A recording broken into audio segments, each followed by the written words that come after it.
O título da mensagem de hoje é um convite para o nosso ouvinte. Comece uma vida nova, ou uma nova vida, como você queira. Todos conhecem o Jesus da Palestina. A própria história da humanidade está dividida em antes de Cristo e depois de Cristo. Conhecemos a sigla AC e a sigla DC.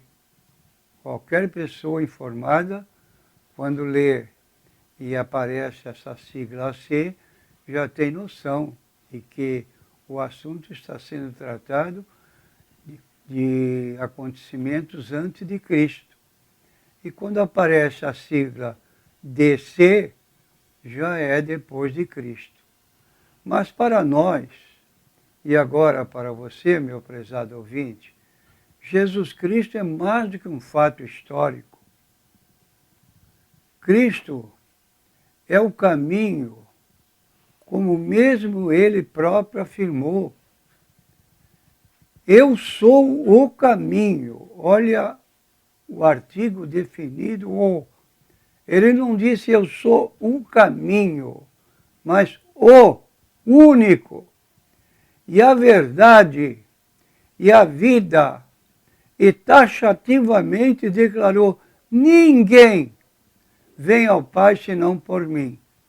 Está em João 14, versículo 6.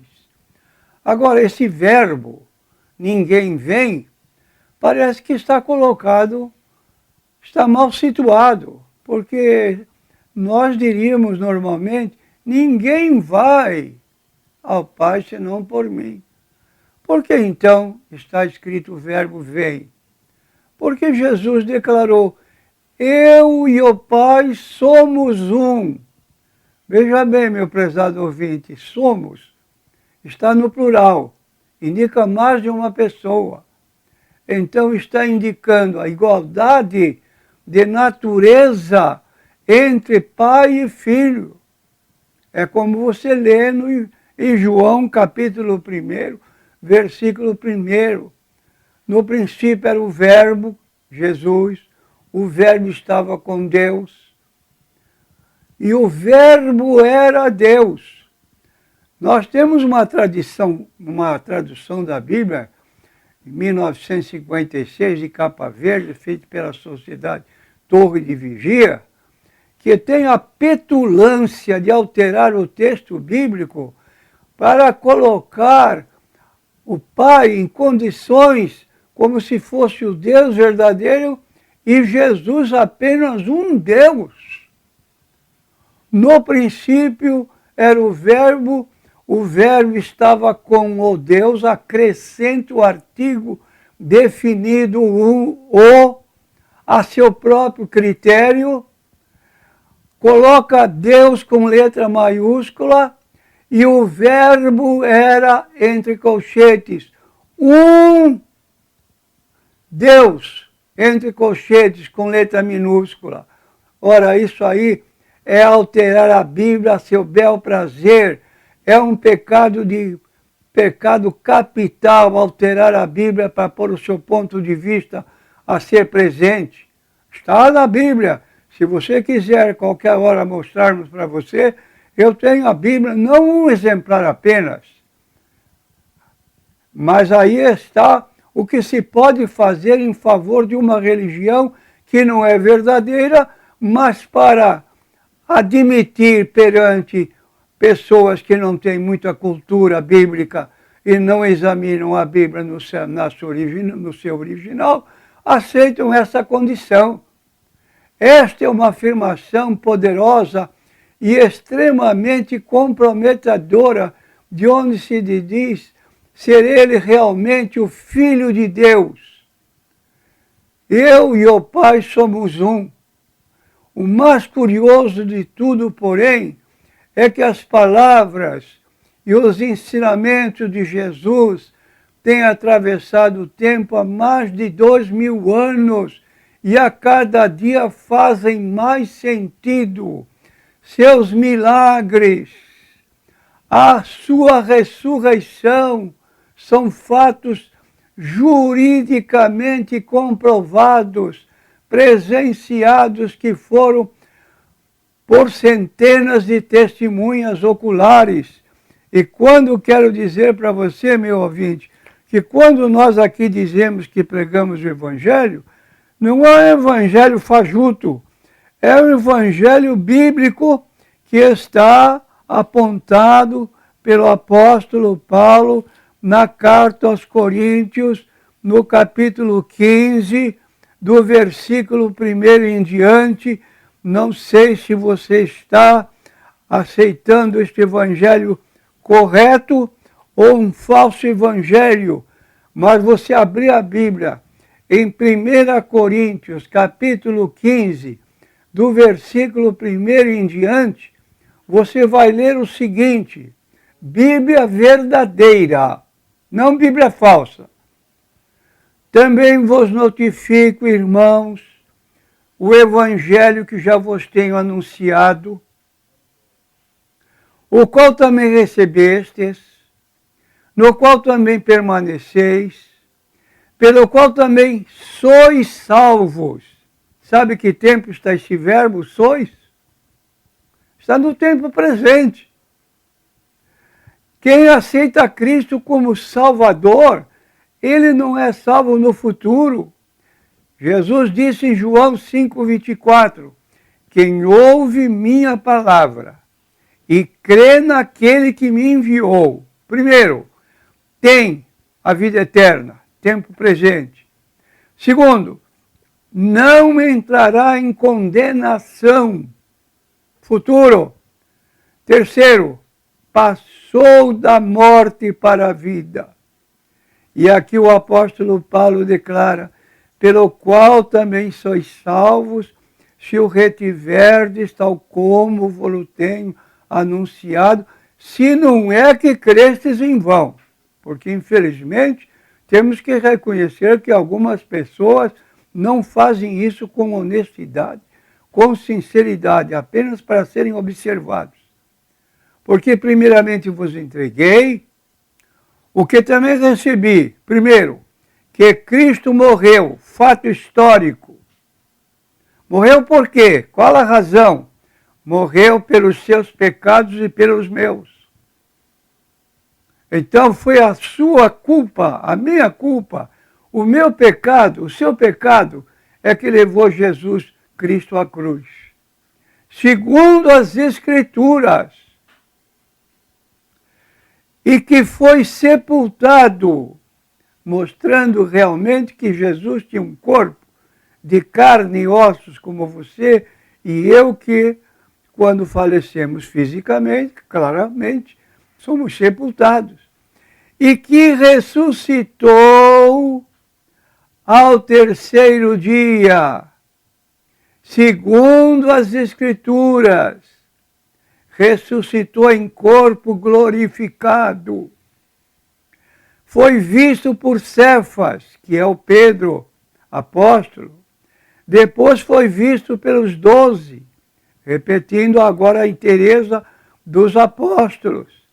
Depois foi visto uma vez por mais de 500 irmãos, dos quais vive ainda a maior parte, mas alguns já dormem também.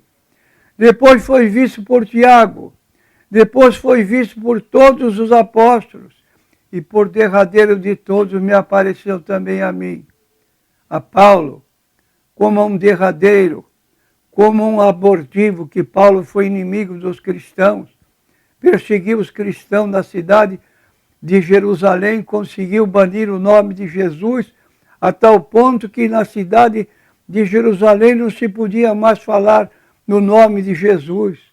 Não satisfeito com a sua ação, se dirigiu para a cidade de Damasco, para se encontrasse algum cristão lá, proceder do mesmo modo. Só que no caminho ele teve uma surpresa que não esperava. Uma voz do céu disse, Saulo, Saulo, por que tu me persegues? Duro é para ti recalcitrar contra os aguilhões. E ele reconheceu essa voz. Quem és tu, Senhor? eu sou Jesus a quem tu persegues. E agora, entra na cidade, lá estará o meu servo, Ananias, e ele vai dizer o que você precisa fazer. E ele então estava dizendo, ele, Jesus, apareceu por derradeiro de todos a mim, como um abortivo, quer dizer, uma criança que nasce fora da época. Porque eu sou o menor dos apóstolos. Eu não sou digno de ser chamado apóstolo, porque eu persegui a igreja de Deus. Mas pela graça de Deus sou o que sou. E a sua graça para comigo não foi vã, inútil. Antes trabalhei muito mais do que todos eles. Todavia não eu, mas a graça de Deus que está comigo. Então, ou seja eu, ou sejam eles, assim pregamos e assim haveis crido. Ora, se prega que Cristo ressuscitou dos mortos, como dizem alguns dentre vós que não há ressurreição dos mortos. Você conhece algum grupo religioso que nega a ressurreição dos mortos, inclusive a ressurreição de Jesus? Pega o livro, Poderá Viver para Sempre, no Paraíso na Terra, e verá lá quem é que nega a ressurreição de Jesus. Ora, se não há ressurreição dos mortos, também Cristo não ressuscitou.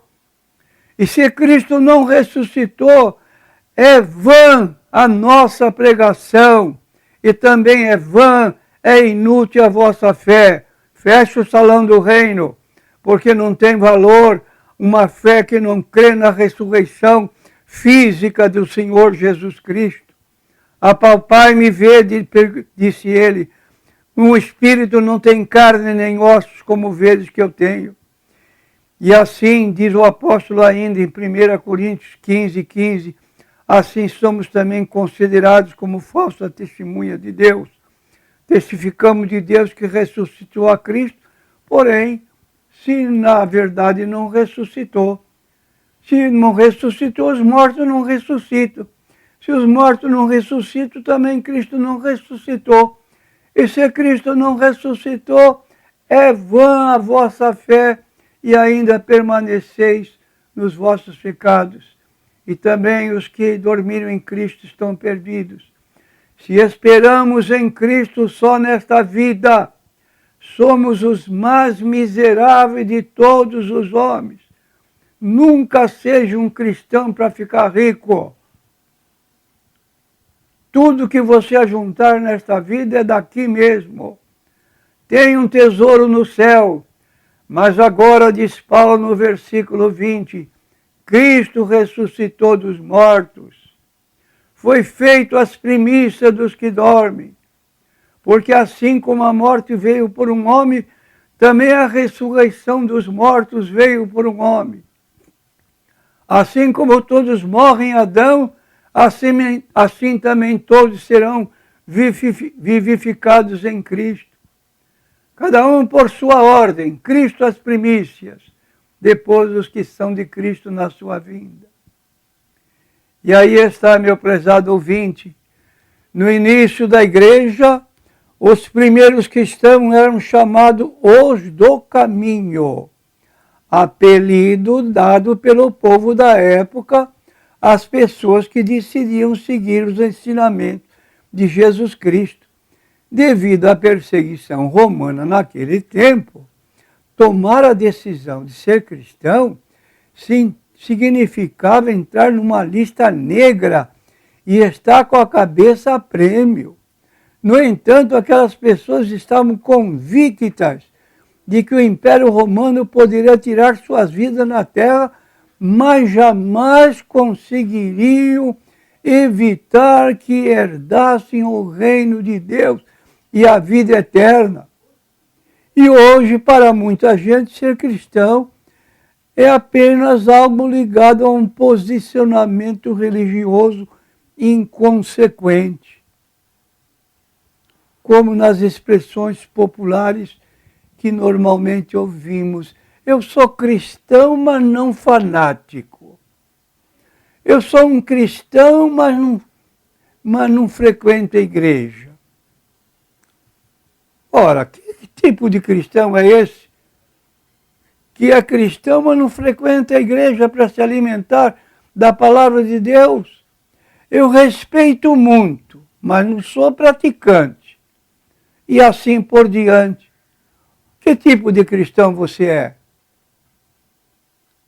É preciso recuperar o verdadeiro espírito do cristianismo, sem exageros ritualísticos, mas com toda a disposição de adorar ao Senhor Jesus Cristo, adorar a Deus, ser guiado pelo Espírito Santo.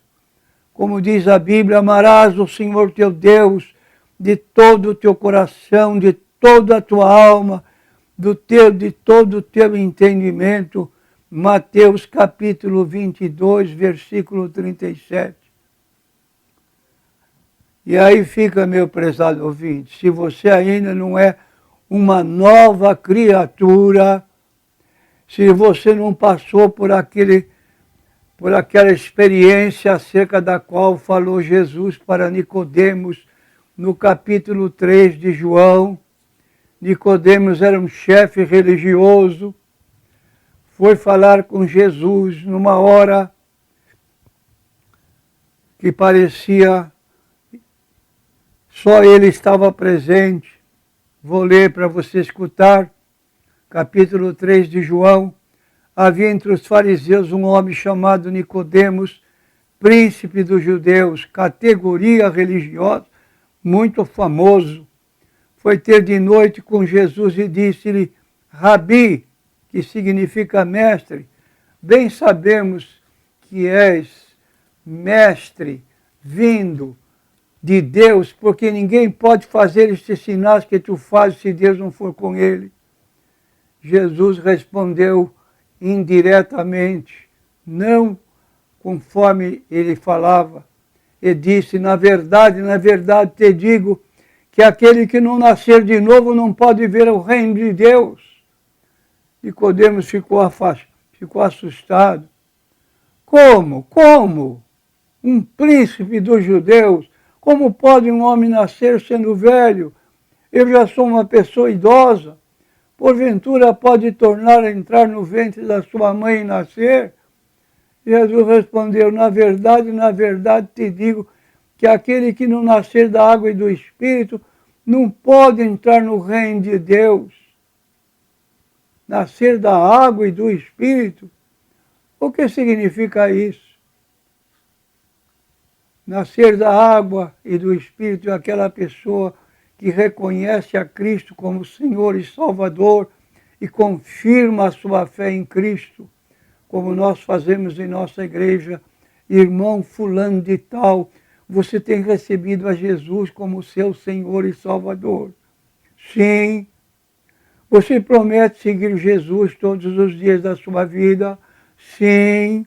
De acordo com a tua confissão e o mandamento do Senhor Jesus Cristo, te batizamos em nome do Pai, do Filho e do Espírito Santo. Aí está um novo cidadão do reino de Deus. E Jesus então disse para Nicodemos, olha Nicodemos, quem nasce da carne é carne, você já é uma pessoa idosa. Quem nasce do Espírito é Espírito. Não te maravilhe de ter dito, necessário vos é nascer de novo. O vento assopra onde quer, ouves a sua voz, não sabes de onde vem, nem para onde vai, assim é todo aquele que é nascido do Espírito. Nicodemos respondeu e disse, mas como pode ser isso? Jesus respondeu e disse, tu és mestre de Israel e não sabes isso? Na verdade te digo que nós dizemos o que sabemos e testificamos o que vimos. E não aceitais o nosso testemunho? Se vos falei das coisas terrestres e não creste, como crereis se vos falar das celestiais?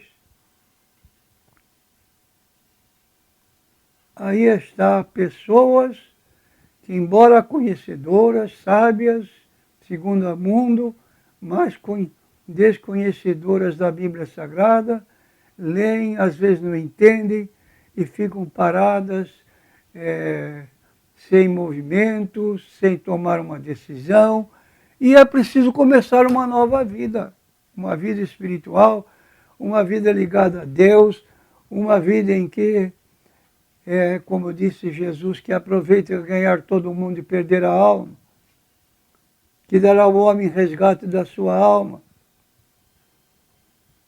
Isso ele disse no Sermão do Monte, que aproveita ganhar todo mundo e perder a alma. Quanto vale a sua alma? Seu corpo morre, sua alma sobrevive à morte do corpo. Poderia ir para as mansões celestiais, como disse o próprio Jesus, a respeito daquele que foi para o paraíso. Estava lá, no paraíso, descansando, feliz. O outro que vida era rico, riquíssimo, mas era sovina. Nem aquilo que caía para os animais comer, ele permitia que comesse na sua casa. E ele morreu, foi levado para o outro lugar, o Hades, palavra grega que significa inferno. E lá ele estava: Pai Abraão, tem misericórdia de mim. Manda que Lázaro, o faminto em terra, venha molhar a ponta do seu dedo na água e me refresque a língua, porque eu estou atormentado nesta chama. Resposta de: olha, filho, lembra-te que gozaste teus bens em tua vida, eles somente males, agora tu és atormentado e ele consolado, e além disto existe um grande abismo entre nós e vós. Não há passagem de um lado para o outro. Sabe quem disse estas palavras, meu amigo? Foi Jesus Cristo. Está citada na Bíblia Sagrada. E Jesus não conta mentiras, mas contou essa parábola. E essa parábola não é uma fábula. Jesus nunca contou fábula. Contou parábola. Parábola é uma ilustração tirada da vida real que ilustra a vida espiritual. Se você quiser ler, capítulo 15 de Lucas, do versículo 11 em diante até o versículo 32.